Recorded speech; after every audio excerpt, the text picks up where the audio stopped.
Here, and what we're going to talk about today is whether a roof is suitable for coating or not. Now, we've already looked at this roof. This roof does need replaced. We want to show you where it's salvageable, where it's not salvageable, looking at the overall picture of the roof, and then what's going to be the most cost efficient for the customer. You know, they've got to look at this both long-term, short-term viability. So let's take a look down here, Yvonne. This is a built-up roof, a 3-ply system, and if you look in through here, you can see it's in pretty good shape, actually. It's definitely got some age to it. It's starting to weather, but it is salvageable.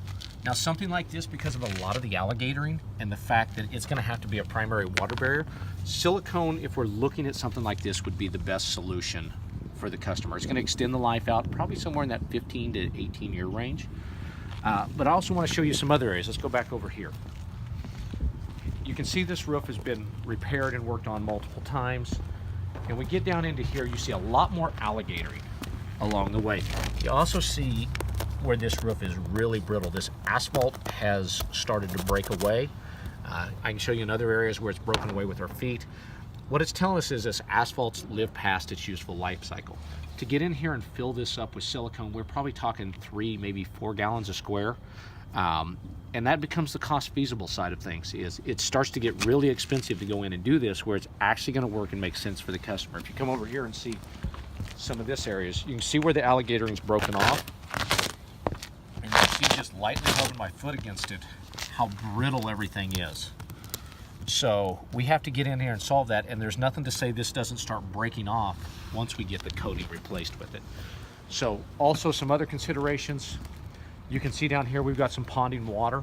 It would tell us that silicone, if we were restoring it, is a good solution, especially in this bottom half of the roof. But we've got all these vents. You can see we've X'd them off. All are leaking. Considerations all the way along. Let's look at the parapet walls. You can see they've had some parapet wall work done where they've had massive leaks from before. We're gonna go look at the other side of the building and go. And you can see we've got them marked off. That's where we're gonna have to tear them off and then back up where there is no paint. Those are gonna be something we can actually foam over. So we look at the roof, overall condition. Most of the bathroom vents are in pretty good shape, but then you start to come up here and look where they didn't have the repair done. And what we've got water that's coming in. In this particular building, this is where the majority of their leaks are. Water's coming in off of this wall. You can see right through here where that's broken away.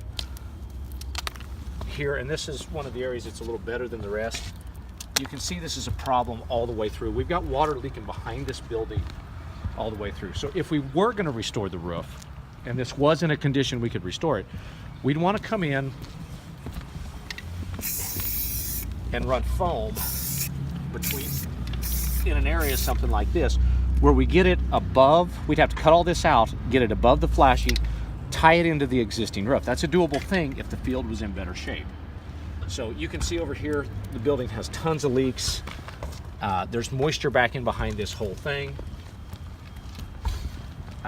You can see some repairs, and this is something actually very repairable with coatings. You can see it's broken right there. We can actually cut this off, repair that relatively easy. Again, more of your parapet walls here. None of this gets fixed with coatings. All this has to be done and completely reworked. So that's going to add time, expense, and cost to the job process. You can see some of the other areas we marked all the way through here. I think overall picture, what it's telling us is that the roof is just at the end of its life cycle. Now, we don't think the roof needs to be torn off because there's not that much underneath it. Weight-wise, it's not going to be an issue. If we do a light product, a foam, a TPO, something like that, it can be a pretty cost-efficient way to go about things. But we do want to look at this thing as an overall picture. You can see more damage here. You can see damage here. All these things, when we start looking at the cost points of what it's going to take to put a coating system on, pretty well just runs this one out of the ballpark.